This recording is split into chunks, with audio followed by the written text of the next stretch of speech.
countdown for blast-off. X minus 5, 4, 3, 2, X minus 1, fire.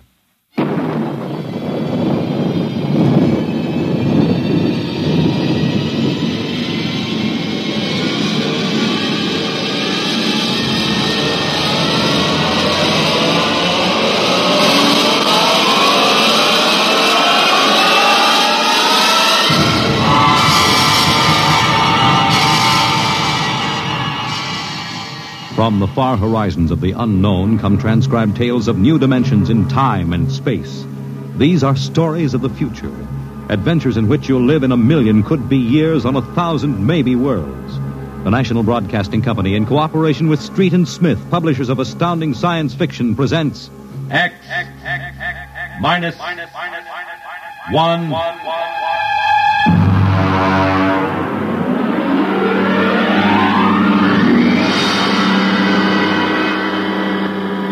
Tonight's story, Dr. Grimshaw's Sanitarium.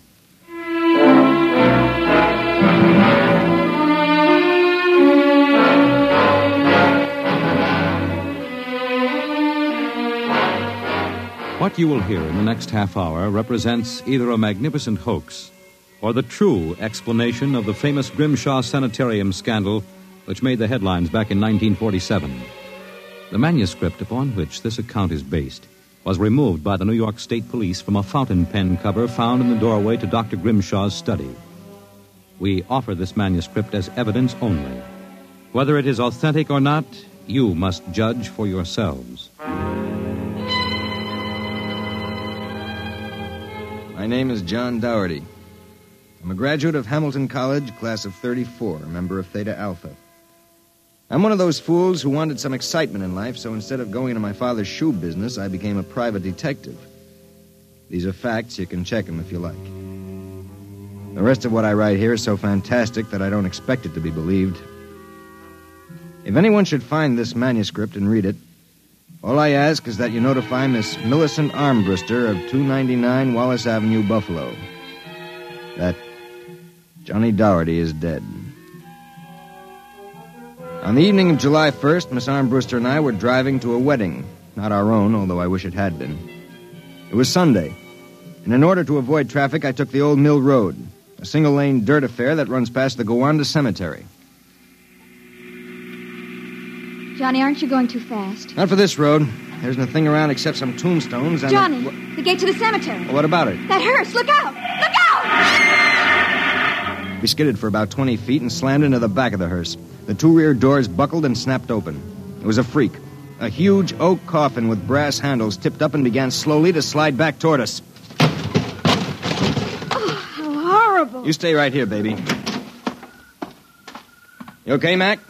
You don't pay much attention to speed limits, do you, Jack? Now, look, let's not get hung up on who was right and who was wrong. I was going too fast and you were traveling without lights after dark. Let's see your driver's license. Right here. Oh. Private eye, eh? Now, if you don't mind, who does this joy wagon belong to?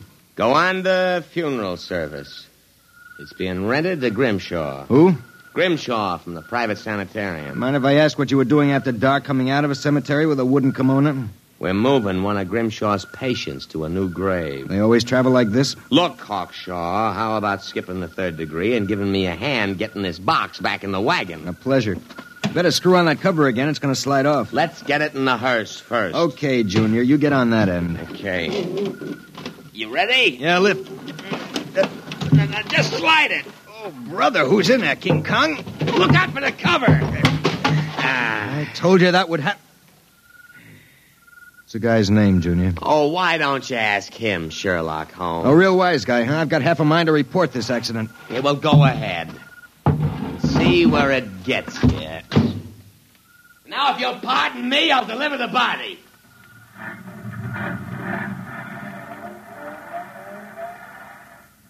Everything all right, Johnny? I thought so until a few seconds ago. Listen, Millie, can you sit here in the car for another 5 minutes? Where are you going? For a stroll through the cemetery. Oh, Johnny, stop making jokes. When we lifted that coffin back on the meat wagon, I got a good look inside it. Ugh. Yeah, exactly how I felt. I figured we'd knock the stuffing out of the corpse, only I didn't expect the stuffing to be sand. What? Yes. That wasn't a body, that was a dummy stuffed with sand, a dummy with a wax face. Johnny! Which brings up an interesting question. Who's supposed to be in that box, and, just where is the dead man spending his time?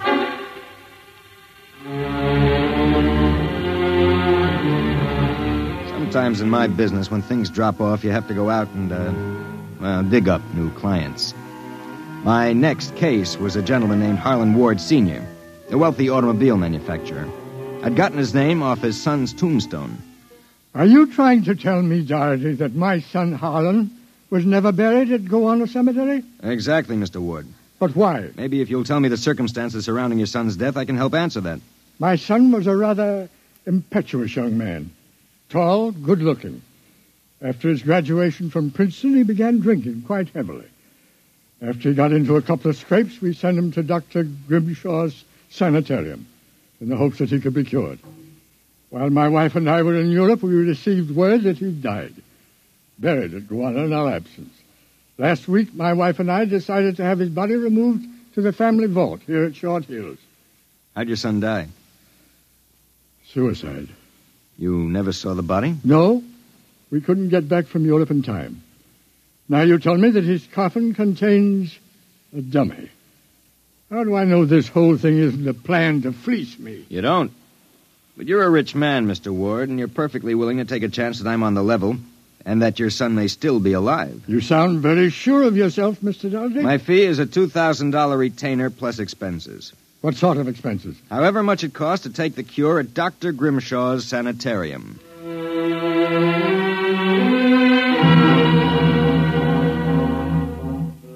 Dr. Grimshaw's Sanitarium was just outside Gowanda. Most of the cases were nervous breakdowns and alcoholics. I committed myself as a dipso, and just to make it convincing, I stopped at 5 or 6 bars on the way over. I was interviewed by Grimshaw himself, a small man with a fringe of white hair. You understand, Mr. Doherty. That's not my real name, of course, social reasons. We understand. Our paid clientele is very select, and our rates are very high. You will be paid in cash and in advance, Dr. Grimshaw. How long does a cure usually take? That, of course, depends on the degree of alcoholism. This is my assistant, Dr. Boyner. How do you do? How do you do? We are accepting Mr. Doherty as a patient. Better place him in the ward with Mr. K and Mr. Keiki. Mr. K is a long-term patient, Mr. Doherty, a highly intelligent man, formerly a professor of plant pathology. Mr. Keiki suffers mild delusions. I think you'll find him rather amusing.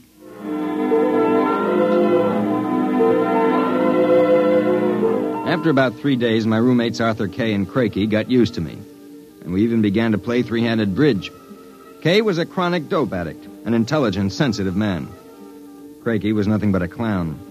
He kept a big black cat named the Professor, which he talked to as if it were human. And so I said to her, "My dear Countess, if you don't like the company of my cat, then you don't like me." She looked at me as if I were insane. But, of course, the joke was on her because I was. Professor? The professor is very sociable. Excellent company. Except when he kills birds and deposits them in your bed. He's nothing but a feline murderer as far as I'm concerned. See? You have insulted him, Mr. K. Come here, Professor. Let's make friends. How about giving me your paw? Oh! Scratched me, you black devil. You insulted him. You hurt his feelings. Well, just keep him away from me. It will be a pleasure. I would advise you not to insult him again. Good afternoon and evening. Is he always as nuts as that? Ever since I've been here. What's his problem? Manic depressive. And a little paranoid, too. How long have you been here, Arthur? At Grimshaw's 2 years. I left for a while, but I couldn't stay away from the junk, so I committed myself again. Did you, happen to know a patient here named Harlan Ward? Why do you ask that? Did you know him? I met him socially a few times. I understand he died here. So the newspapers said. I wouldn't know. Suicide, wasn't it? Was it? You're being pretty careful, aren't you? Mr. Doherty, what would you say if I were to tell you that I don't believe Harlan Ward is dead? What? makes you so certain? He used to share this room with us. He slept in the same bed you now use. I see. He was an alcoholic, doing quite well, too, from what I could observe. We all expected him to go home soon. Then one evening he had a violent fight with Crakey. Crakey accused him of snooping or something. Later that night, Grimshaw and Voyner took him out. Where? Where they take all the special treatment cases to the charity clinic. It's that small building on the other side of the stone wall. A few days later, we read about his death. Suicide, they said. Just what makes you think he's still alive, Arthur? This. About a month ago, I was in the garden next to the wall that separates us from the charity clinic. Suddenly, I thought I heard a sound, like a child whimpering. It stopped. And a moment later, this note came over the wall, wrapped around a stone. What's it say? Help me, for God's sake, Harlan Ward. Arthur, how would you like to have some fun? Like what? Like sneaking out tonight and going over the wall to the charity ward? What do you say? It would break the monotony a little. I suppose there's no real harm in it. Of course not. I'd go alone, but I'll need help scaling the wall. Will you do it? All right. I'll go with you.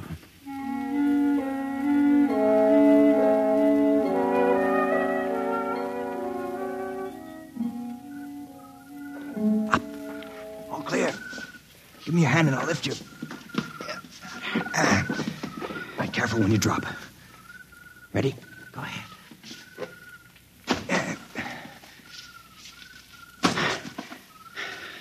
There's a charity building over there, the one with the lights in the basement window. Come on. Let's crawl over. Maybe we can see something. Shh. Listen. Can you make out what he's saying? No, I can barely hear. Good Lord. What was that? Probably some patient having the DTs. Let's have a look. Easy, it wouldn't do to get caught now. See anything? It's some sort of laboratory. I can see Grimshaw and Voyner and something else. What? There's a child with its back toward me. Now take it quietly. It will be easier. Please, don't. It will all be over soon. You won't remember anything. No, I don't want to go. Why not give it to him? No. Shut him up, boy, now. Good Lord. What was it? What did they do to that child? Arthur, that wasn't a child. It was a midget.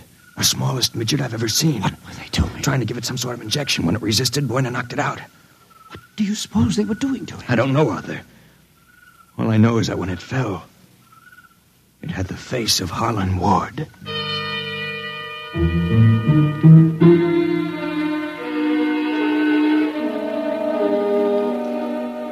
All the way back to our room, my brain was working like some frantic pinball machine. Only the score somehow wouldn't add up. The pieces were there all right. A crazy old doctor, a brutal assistant, a private sanitarium, and a midget with a dead man's face. I thought that when I got back to our room, I'd have some time to think about it. I'd forgotten about our friend, the happiness boy, Count Crakey. So, I caught you. Fine, you've caught us. Now how about crawling back into the woodwork like a good little count? Where were you? Mink hunting. Arthur and I like to go mink hunting at night. You make fun of Count Crakey? I shall report you to Dr. Voyner. You'd better not if you know it's good for you. So, you threaten me? Me, Count Crakey? I shall scream for help. Help! Help! Did you hurt him? Just knocked him out. What do we do now? Put him to bed. Hope that when he wakes up in the morning, he's forgotten the whole thing. And if he hasn't? He's too crazy for them to take seriously anyway. Come on, let's get him back into bed.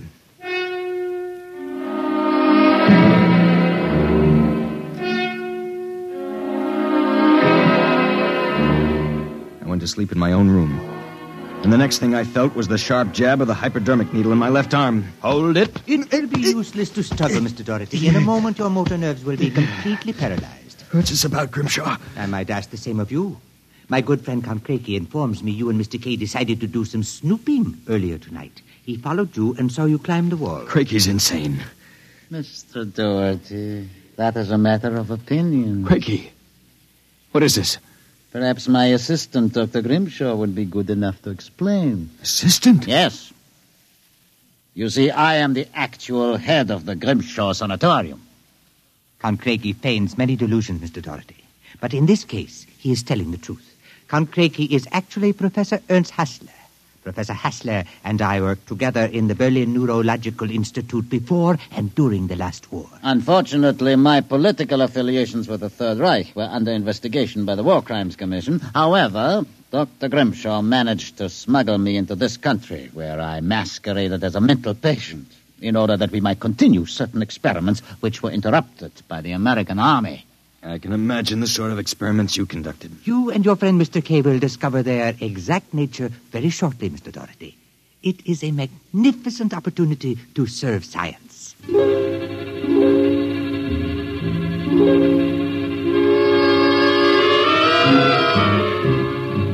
passed out. And the next thing I knew, I was coming to in a different room and hearing the voices of Voyna, Grimshaw, and Craigie, as if from a great distance. Pituitrin. Pituitary. 4 cc's. 4 cc's. How are the measurements? Reducing rapidly. We'll operate at once. Have Voyna start the anesthesia. Very well, Doctor. Come in.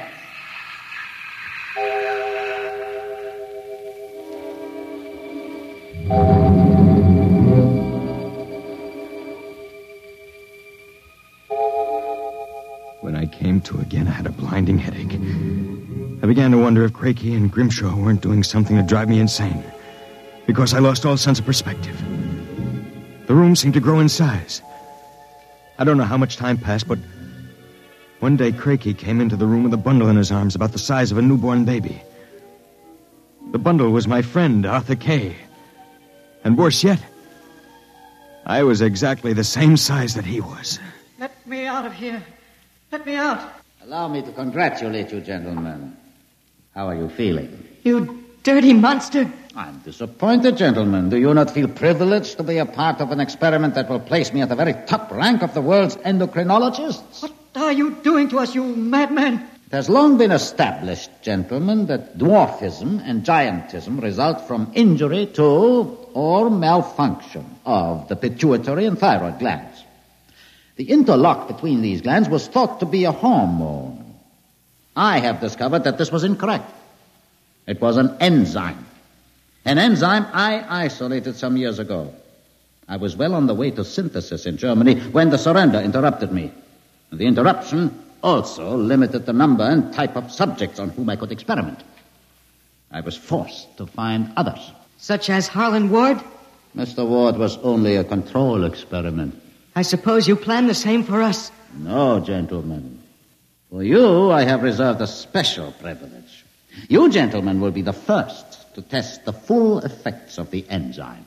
In short, I intend that you, Mr. Kay, and you, Mr. Doherty, when the experiment is completed, will emerge as perfectly healthy, normal individuals. Except, of course, that you will be only 5 inches tall.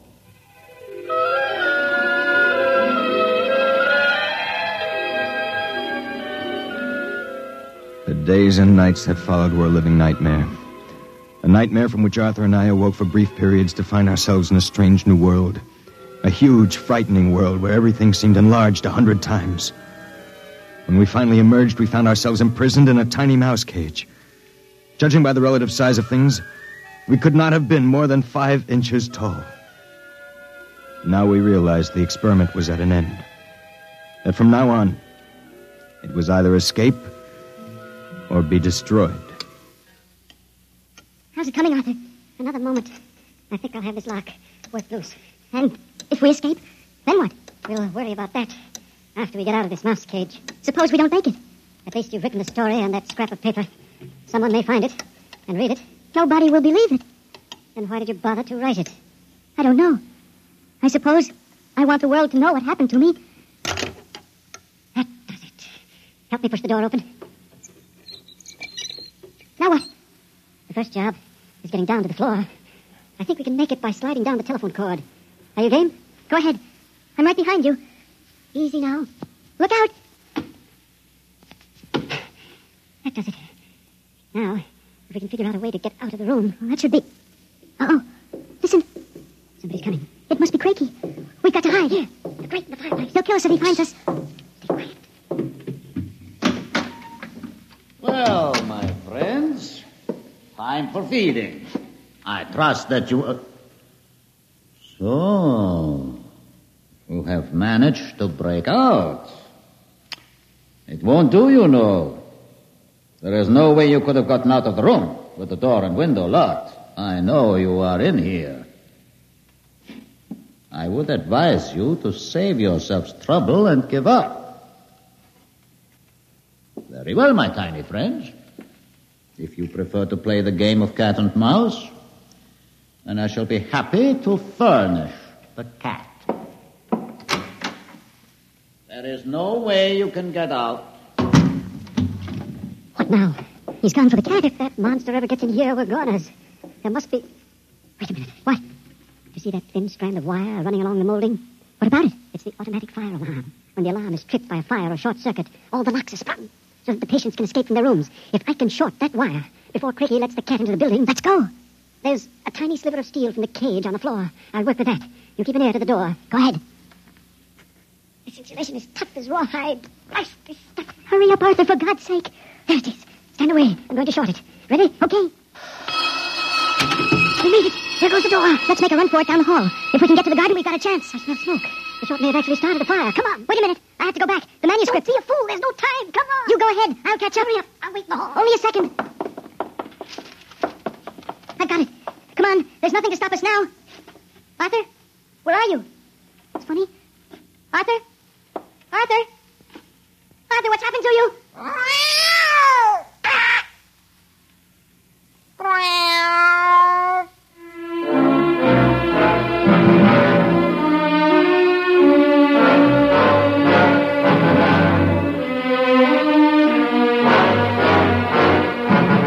This is the record found in a fountain pen cover in the burned-out hallway of Dr. Grimshaw's sanitarium.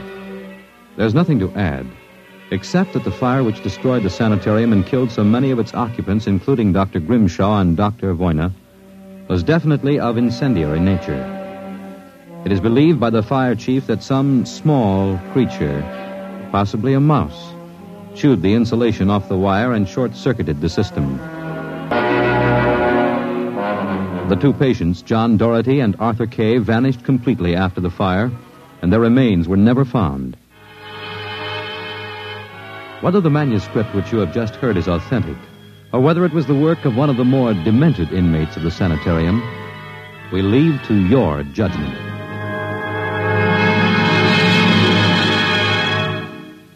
You have just heard X-1, presented by the National Broadcasting Company in cooperation with Street and Smith, publishers of astounding science fiction. Your announcer, Fred Collins. X-1 was directed by Fred Way and is an NBC Radio Network production.